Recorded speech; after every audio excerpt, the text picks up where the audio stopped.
All right. It's good to be here with you all. Welcome, welcome. Okay, we could just start with a few deep breaths.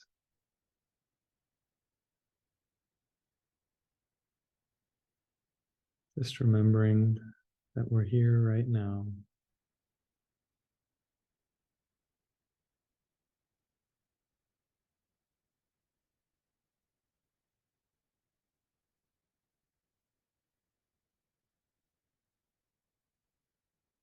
And that whatever happened before, for this joining, or whatever might be happening later, we can just give it all over to Spirit,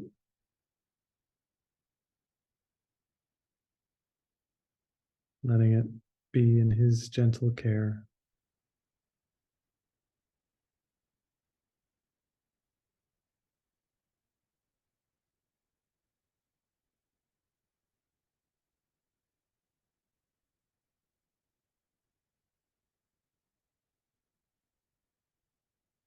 We can just let that present moment go even a bit deeper.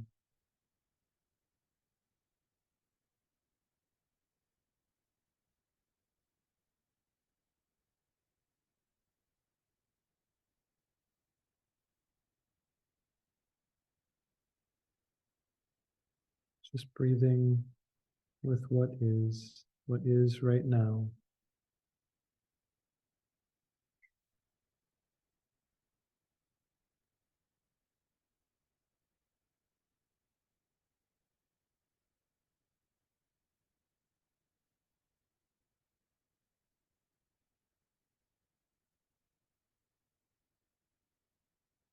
And with this next breath, just coming more and more into what is present.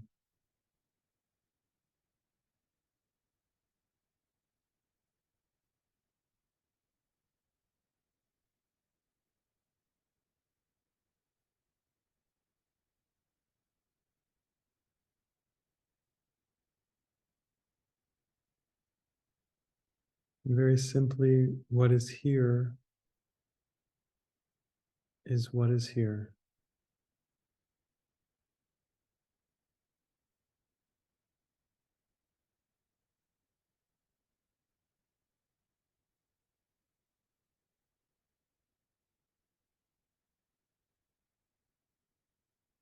There's no point or need to try to fight or dispute what is here, because it is simply what is here.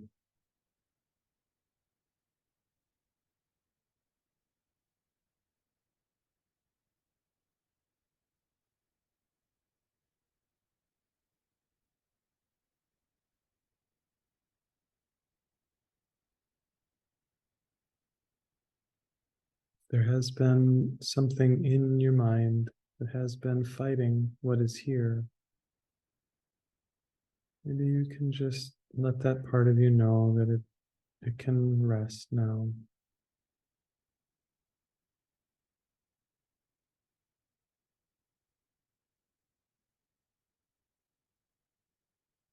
Letting yourself simply be with what is here.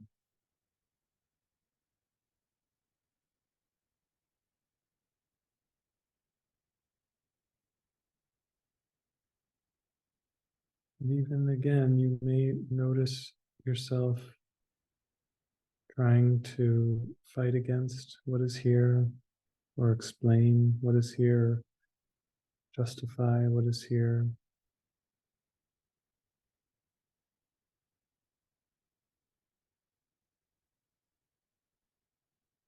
But instead, you can just let yourself be present with what is here.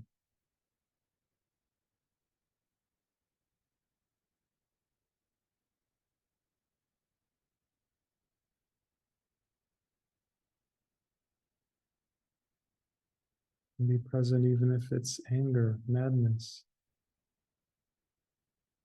or sadness, pressure.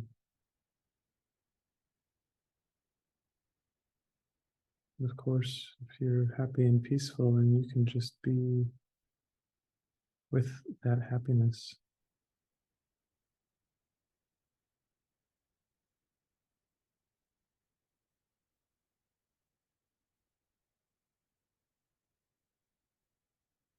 In this moment, we can take the acceptance of what is here to a deeper level, to a deeper place.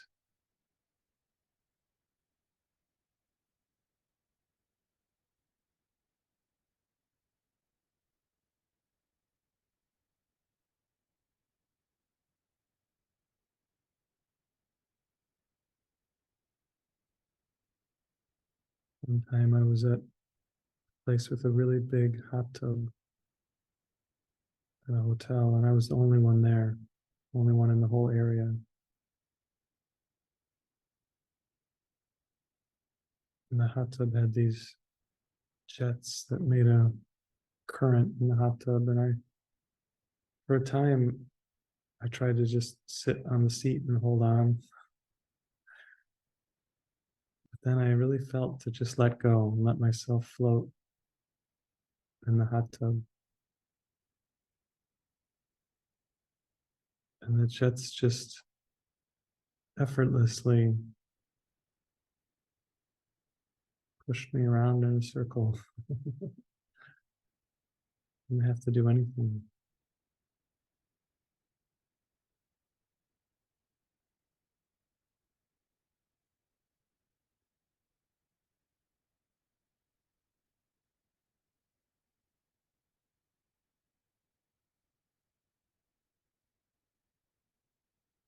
You can be that free with the flow of spirit, that it's just like that.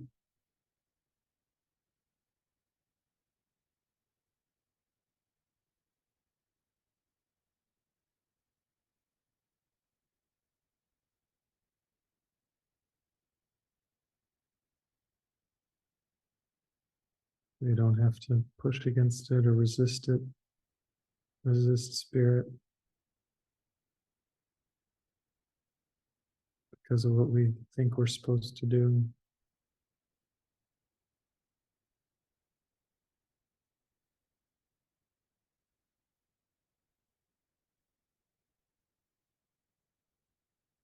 We can just let spirit take us completely.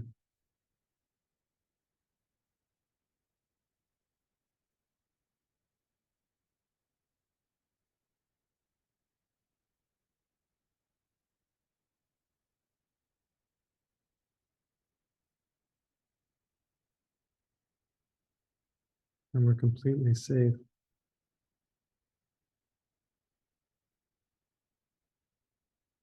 It's like being held in that warm, flowing water.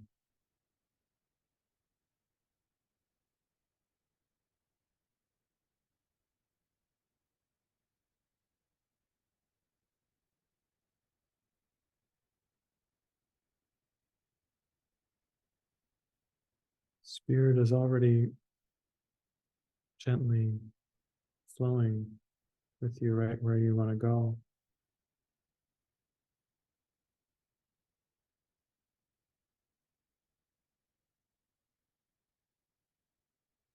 Another time I was on a ski slope on a very small, gentle ski slope, and it had this rope, this kind of rope on a loop.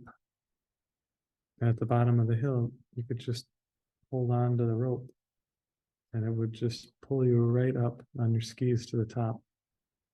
All you have to do is just grab on.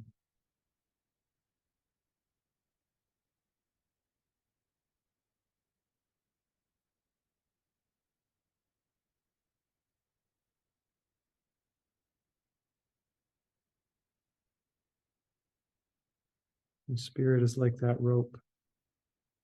We just have to grab on. And we grab on by just allowing.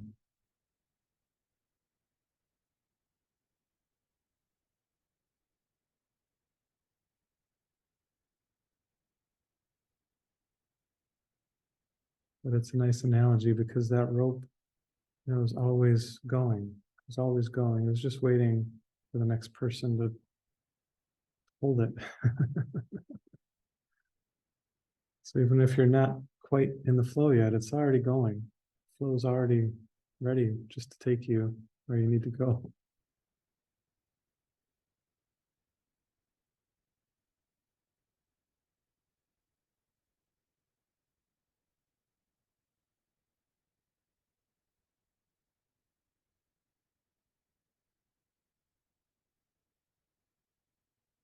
The key part of both of these examples is their effortlessness involved. We don't need to try to make something happen and even figure out where we should be going.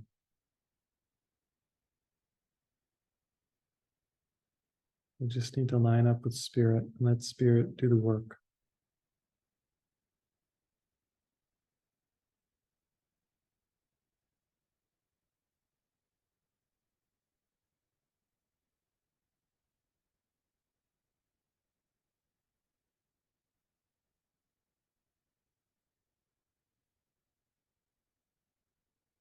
Spirit is taking us right where we really want to be, back into the heart of God.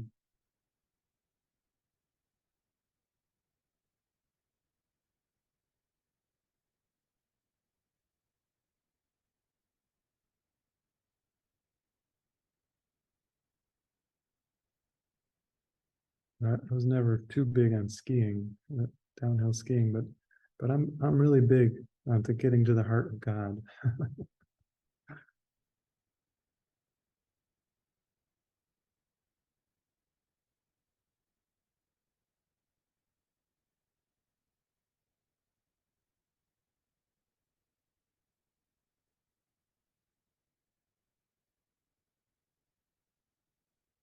Take me, Spirit, take me and use me.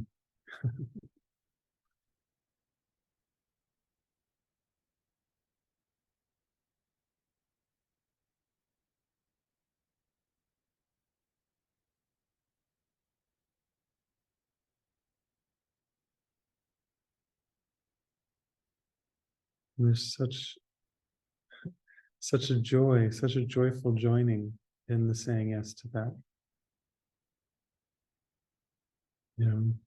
That rope, that spirit rope that's always going. That's all spirit wants for us. Is just to go with it.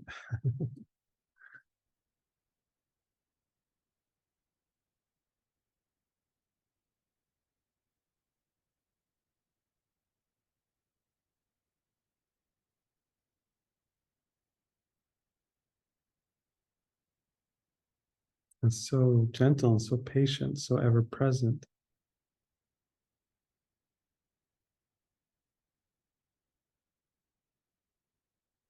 If you think you've fallen down and you lost the rope, it's just right there.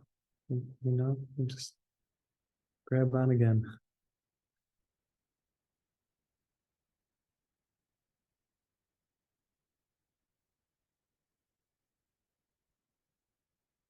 If you think you've fallen again and again and again, okay. There's absolutely no judgment from spirit about that. It's just there waiting, ready, happy that we rejoin with it. I mean, spirit can't even really conceive of us not joining with it.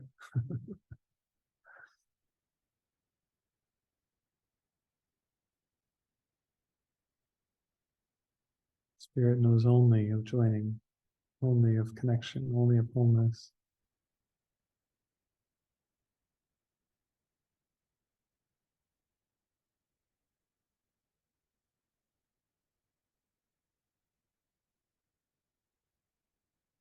I just read a news story about someone who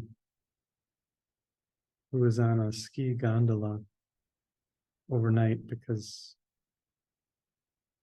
they shut it off while he was in there, and so he stayed overnight. And the ski gondola was quite cold, apparently. But in this analogy, we can flip it around. To be linked with that spirit connection, like all night, 15 hours he was in there. We can just say yes to that. I want to be connected. I want to stay connected. And I don't want just 15 hours. I want a whole life. I want a life beyond this life.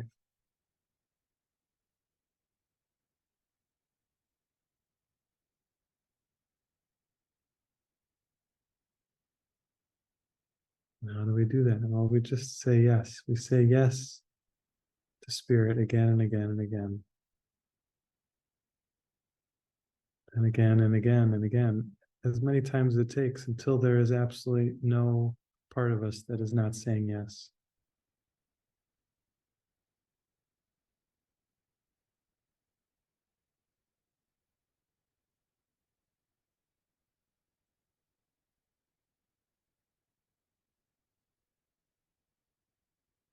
And what does that mean? That means we have to look at the parts of us that are not saying yes. We have to see the parts of us that are holding back from that full 100% head to toe yes.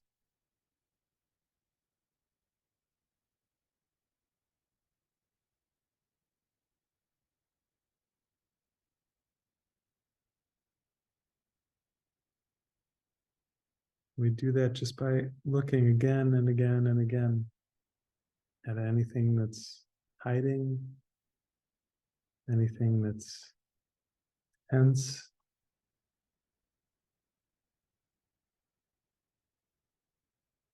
anything in us that sees differences as meaningful.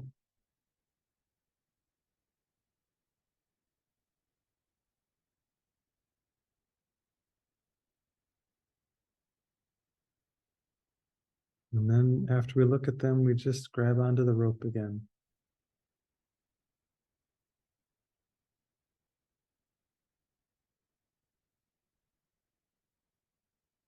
Jesus says, let thine eye be single. Well, let our purpose be single. Let our desire to grab onto spirit be single.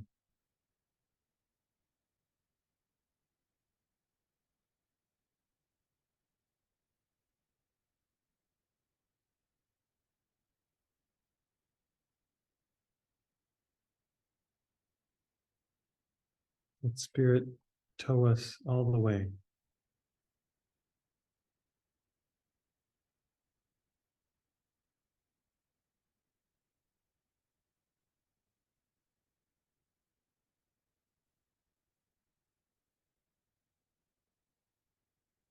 We want to be spilling over with spirit.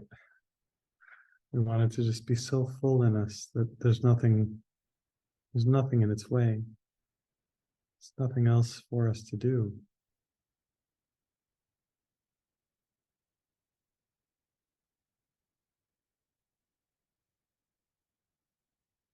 It's an expression, to be a light of laughing flowers.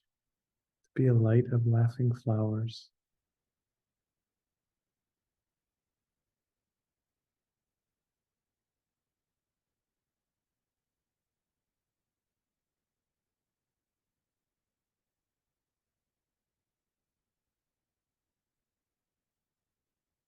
So we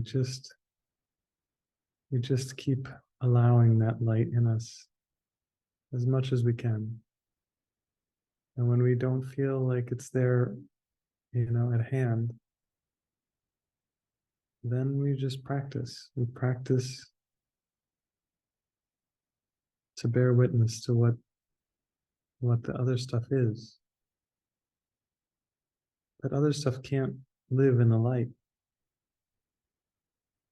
can't survive with gentle, kind witnessing.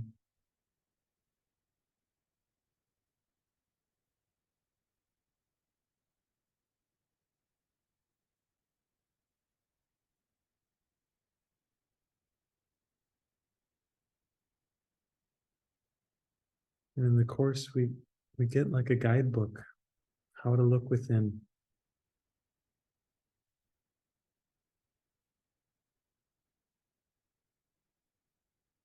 Could be the subtitle of the course, How to Look Within.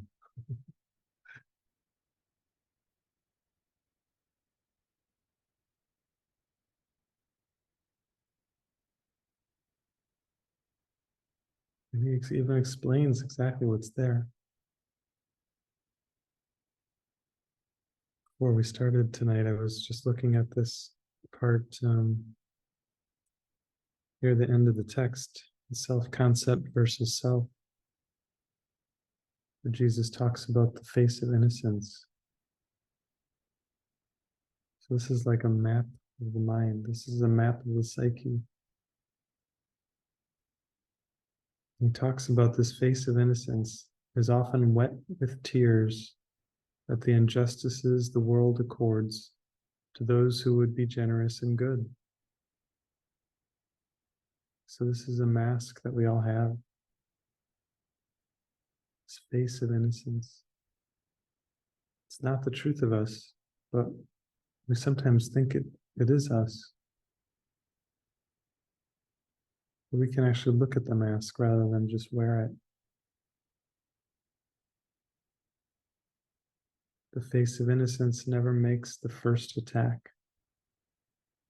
But every day 100 little things make small assaults upon its innocence, provoking it to irritation and at last to open insult and abuse.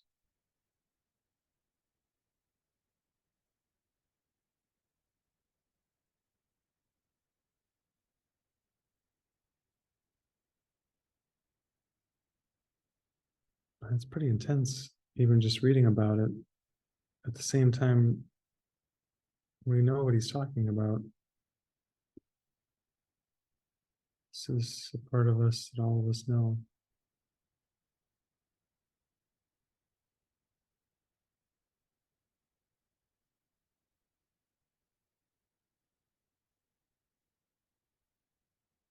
But this mask cannot stand the light.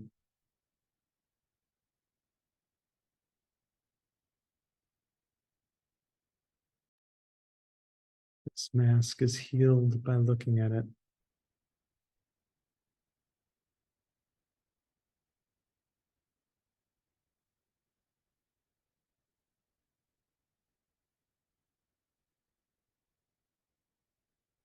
Once we see it, we get more and more determined not to believe in it, not to believe that it is us anymore.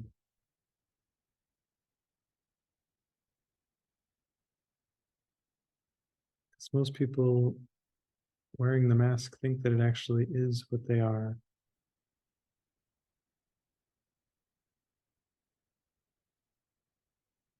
Think that they've been done wrong.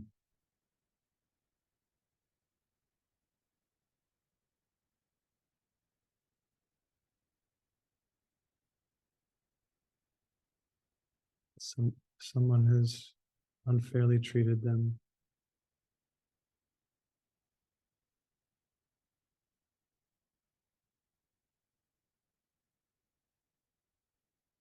But as we look with open-eyed patience at this face of innocence,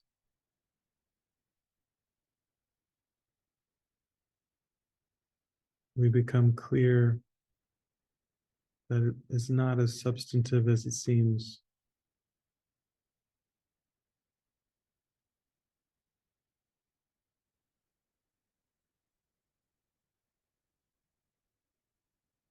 So as usual,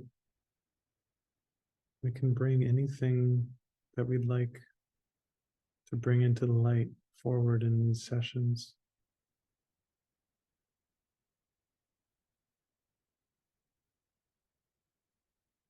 Could be a part of the face of innocence that you see in yourself. It could just be a feeling you have or something that wants to be shared.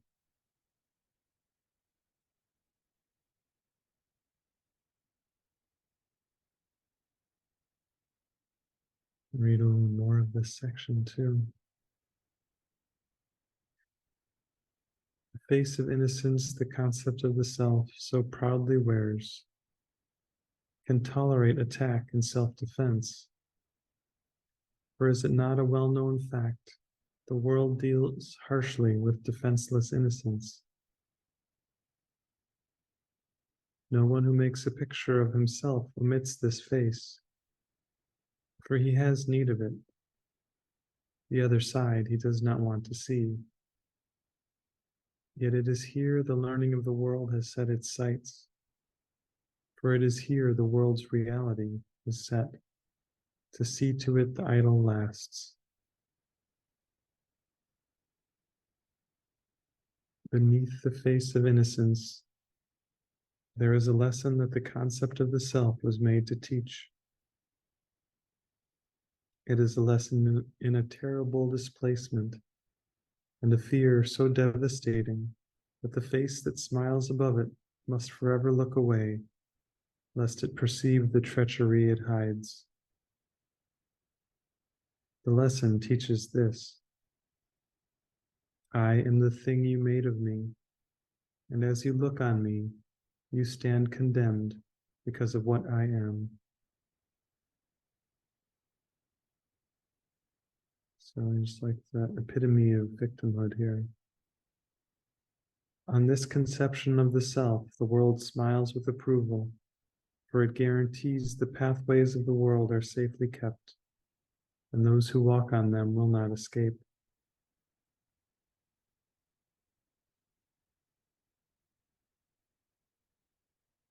So again, this innocent victim concept is like the underpinning of this whole world of time and space. This whole seemingly separate existence that we seem to live, depends on this.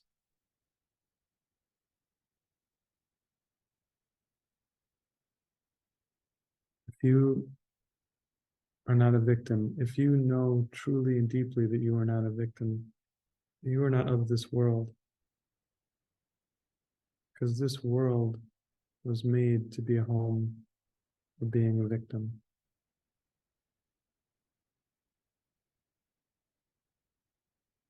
And it's actually this deep belief that's being undone every time we practice forgiveness.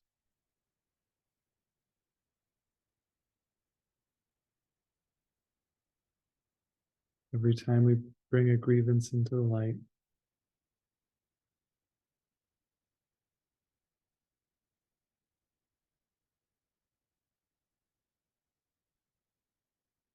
We are actually literally dissolving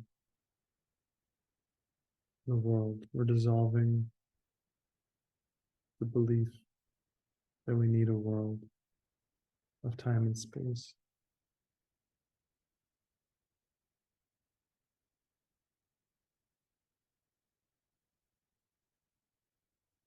So we just keep at it. We just keep releasing this false idea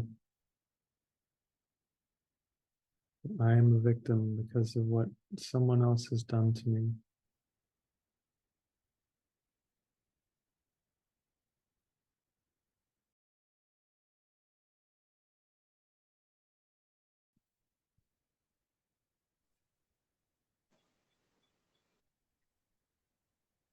I can see that I am a victim. Like I feel like I am a victim of what someone did to me. And I want to, again, look at this because this is, it's like I'm the innocent victim here in a situation. And I can see all the ways that I played out and I don't want it anymore. Mm-hmm. It goes into little details, like the person asking me something on a text and I answer just okay, because you did something, then I am not gonna be joyous. I'm not gonna show love. and I see it. So I want to put this on the altar because it's so clear what you're saying is just, oh my God, it's all for me. And it's overwhelming. Like it gets in the way of, like, I have beautiful meditation and I feel the love and the expansion, and then I think about her and it just, yeah, but I have to make justice with this before I can really, and this is, wow, look at that. and I, for the last few months, I really tried to, I can see where I tried to use the course even to make it real, to make this unfairly treatment like that I received real, and thinking, no, in this case, it's, she's has something to work on. Who is she? So I'm this is an amazing synchronicity and with what you're talking about, and I'm ready to see, to let it go. I don't know what to do, to just look at it, like you say, look at it. I really want to see above all else. I'm stuck, but I yeah, I'm stuck and I'm willing. Yeah. I feel stuck and I'm willing. Yeah. And I think, Julie, you have a real opportunity with this situation because, as you've been doing your best with forgiveness with this over and over and over again, it really feels like it's about what has happened between you and her. But I think you're actually ready to, go even bigger than that. And I think that is more of what you're afraid of releasing, is to actually release the belief in wrongdoing.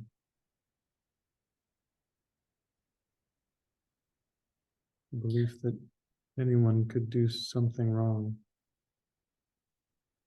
to you or to anyone.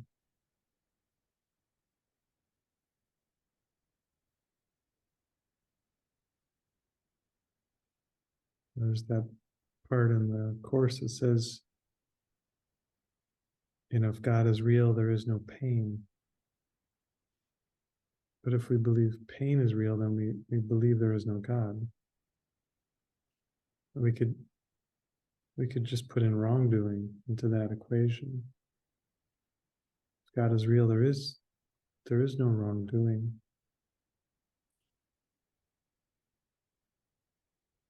But if there's a belief in wrongdoing, it's like there's no room for God then.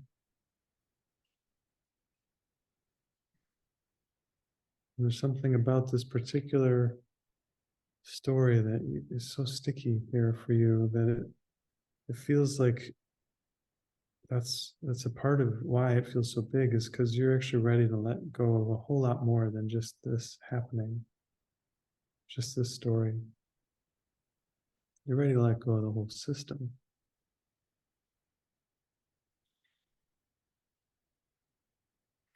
Yeah, I can feel that.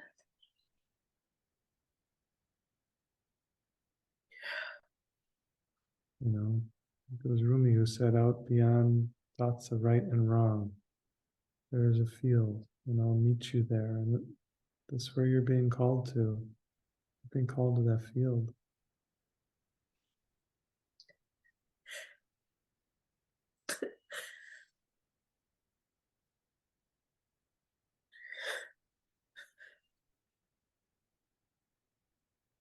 And it's where you already are in truth. It's like you're just catching up to that fact.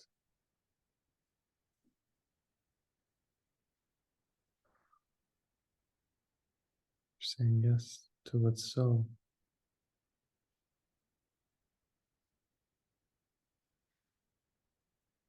And the thing is, what I see now is I don't have to do it. I just need to be willing to that. that's the. I feel it. I feel. I don't know how it's possible, but I feel. You don't have to conceptualize it. You can just know.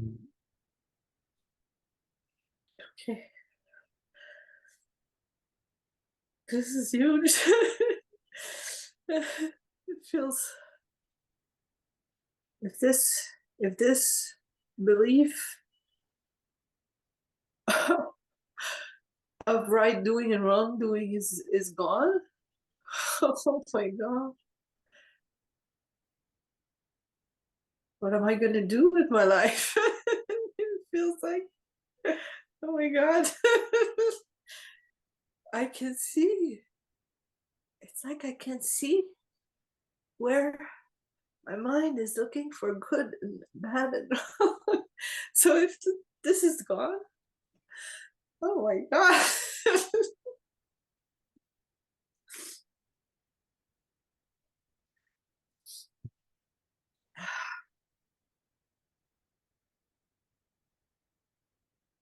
And there may be a thought that you should go back, but you don't have to. Thank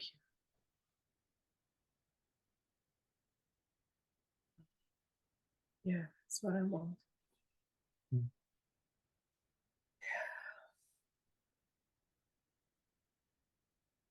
Yeah. Yeah. Beautiful.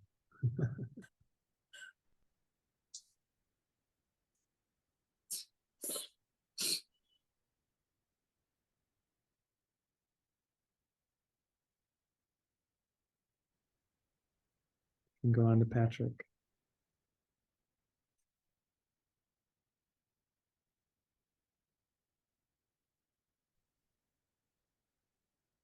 I just want to go over uh, my own beliefs in this area, or beliefs that I have identified with, and that is the world is a very dangerous place. There's a lot of evidence for people getting hurt, and men especially are cultured to think that anger, your capacity for anger, is sort of your value as a man, because even not only because of violent expression, but because it shows you have the capacity to take care of yourself, even use that term, and to sort of force your way. Yesterday evening, I went to this movie thing that was put on in, I'll call it like a church basement or something, and the projector didn't work, and I was just I knew the person who was in charge, and I was very angry at him wasting my time. But the point was, I was conscious that this is bizarre how disproportionate my reaction is compared to, even in the illusion, whatever I was just taking it sort of personally, and this is just kind of automatic. I react sometimes with anger, and I don't give it a second thought. It seems like it's normal, and it's sort of like the whole world falls apart, in the sense that it's like society is sort of, I think, built on it, or just the idea that, you know, to be civilized means you sort of have the capacity to control your anger, unless you think you're in some kind of justified war, and then it's. Yeah, let's look at this a bit together. This, what I would say, the belief that anger has value, because I feel like that's kind of a big part of what you're sharing here, is a belief that anger has value. Well, this actually connects back to some of what we've already been looking at here tonight. Even to this idea of like something wrong has happened. You could say that every feeling of anger is connected to that belief something wrong has happened. You wouldn't be getting angry if you didn't believe something wrong had happened. And it feels like it happened to me, like I'm the victim. Mm-hmm. I'm not saying that I identify with all these beliefs, but there are things that I have experienced in me, and yeah, I'm sorry if it's kind of ugly when it comes out. But I wanted to put it on the altar. Yeah, it's good. It's good to look at everything, and there's no judgment here, even as we talk about it. It's just an opportunity to bring it up into the light, because the world does feed on anger. You know, there's a ton of anger in the world, but that doesn't mean that you need to feed on anger. Doesn't mean you need to believe that anger has value. Now, I'm not saying you should deny anger either, but there's a way of being present with anger for it to shift and unwind. That's different. To allow the feeling of anger, but not to buy into the ideas that give rise to it. Because I'm going to just tell you a little secret here, maybe it's not so secret, is that every belief that gives rise to anger is actually a lie. Now, a lot of those beliefs are things we believe, and that's why the anger comes up. But if we go deep enough with any of them, we'll come to something that's untrue. And this is the value of our forgiveness practice, which you could say is a practice of just being present with what's in the mind, as we can go deeper and deeper and deeper and deeper, and eventually we hit that layer that's untrue, and then the whole thing can just dissolve. Or we can just take your example of going to this event where the projector didn't work. As you said, you're angry at this person for wasting your time. Well, you know, was the projector not working an attack on you? In that moment, you perceived it that way. But again, we can just sort of question that. Did this person really, was it their intention to waste your time? Maybe they didn't know the projector wasn't working. You know, when we really kind of start to look at it in a present witnessing kind of attitude, the things that the anger is resting on will fall away.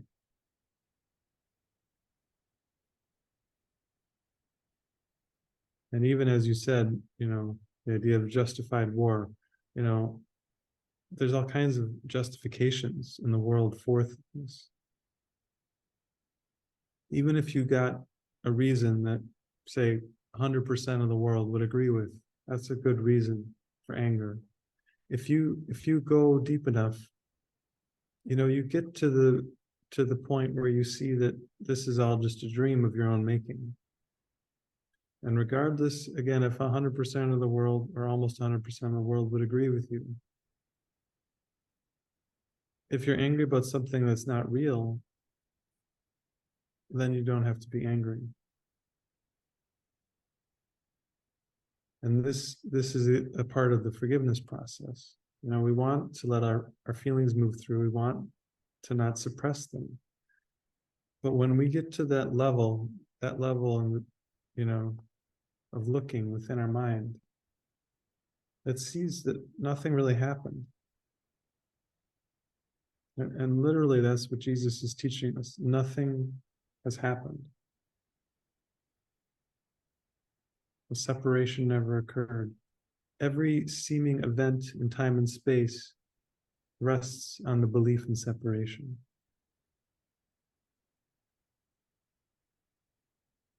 And as we start to really deepen into this, there is no separation. Separation never occurred.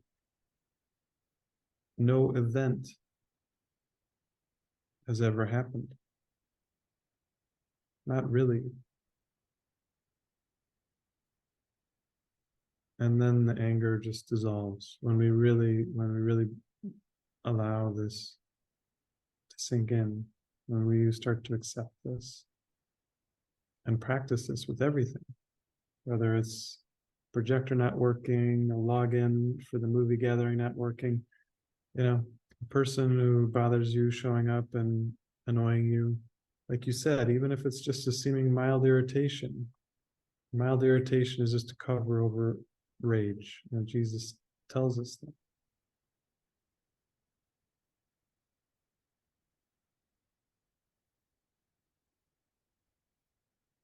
So we get better and better at being curious, at being present with all of these things, because we actually are wanting this sort of facade that supports the anger. We want this. It's like a tower of cards. We want it to tumble. We want it to fall apart, actually. And this presence, this witnessing, is what leads it to dissolve.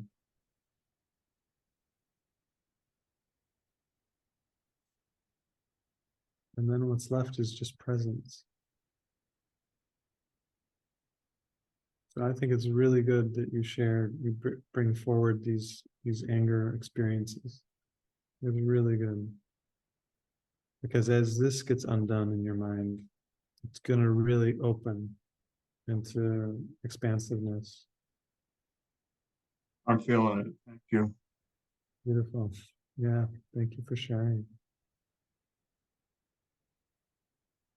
Yeah, thanks for your willingness.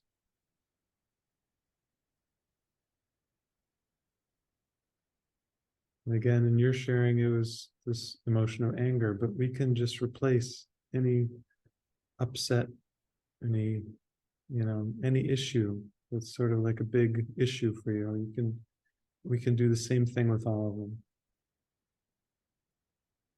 Jesus says in the Course, specifically, anger is never justified. But we can replace that word anger with fear, jealousy, upset, sadness, terror, depression, again, whatever it is. This is why we want to bring it all to light. Because what is not light-filled will dissolve in the light.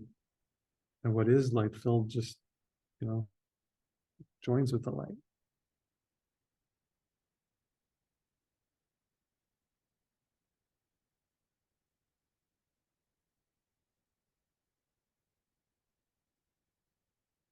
So again, the section that I've been reading tonight, self-concept versus self, it's chapter 31, section 5.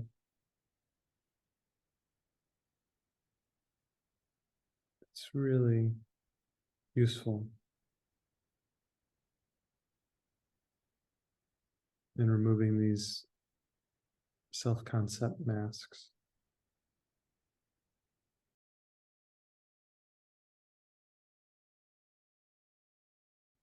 So I think this is a good place for us to wrap up for now.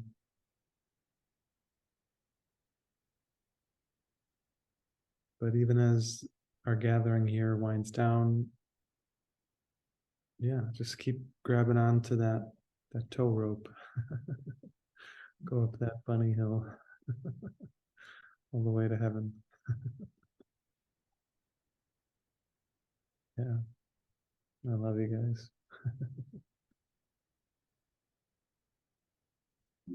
Yeah. Have a great night or a great rest of your day, and see you again sometime soon.